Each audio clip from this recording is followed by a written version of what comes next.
കൂട്ടുകാരെ, എല്ലാ കൂട്ടുകാർക്കും മിഠായി കഥകളിലേക്ക് സ്വാഗതം. ഒരു അപൂർവ കുരങ്ങന്റെയും തവളയുടെയും കഥയായാലോ? കഥയുടെ പേര് ലാംഗൂറും പർപ്പിൾ ഫ്രോഗും. അവതരിപ്പിക്കുന്നത് മനോജ് കുമാർ പൂളയ്ക്കൽ. പശ്ചിമഘട്ടത്തിൽ മാത്രം കാണപ്പെടുന്ന ഒരു കുരങ്ങനാണ് കരിങ്കുരങ്ങൻ.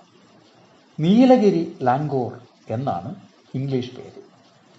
കറുത്ത രോമം നിറഞ്ഞ ദേഹമാണ് ഈ കുരങ്ങന്. കരിങ്കുരങ്ങൻ എന്ന പേരിന് കാരണവും അതുതന്നെ. മുഖത്തിനു ചുറ്റും സട പോലെ സ്വർണ്ണ നിറത്തിൽ രോമങ്ങളും കാണാം. വർഷത്തിലൊരിക്കൽ പ്രജകളെ കാണാനെത്തുന്ന മഹാബലിയെ പോലെയാണ് പർപ്പിൾ ഫ്രോഗ് എന്ന തവള. മിക്കപ്പോഴും മണ്ണിനടിയിലാണ് താമസം. എങ്കിലും വർഷത്തിലൊരിക്കൽ മുട്ടയിടാനായി പുറത്തെത്തും. പാതാളത്തവള, പന്നിമൂക്കൻ തവള, മഹാബലി തവള എന്നൊക്കെ ഈ തവളയ്ക്ക് പേരുണ്ട്.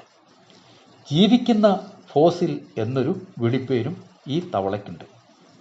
വിചിത്രമായ ആകൃതി തന്നെ കാരണം കേരളത്തിലെ പശ്ചിമഘട്ട ഭാഗത്തുള്ള മാത്രം കാണുന്ന പാതാളത്തവള വംശനാശ ഭീഷണിയിലാണ്. കൂട്ടുകാർക്ക് കഥ ഇഷ്ടമായോ? എങ്കിൽ പുതിയൊരു കഥയുമായി നമുക്ക് നാളെ കാണാം. എല്ലാവർക്കും നല്ലൊരു ദിനം ആശംസിക്കുന്നു. Story uncle.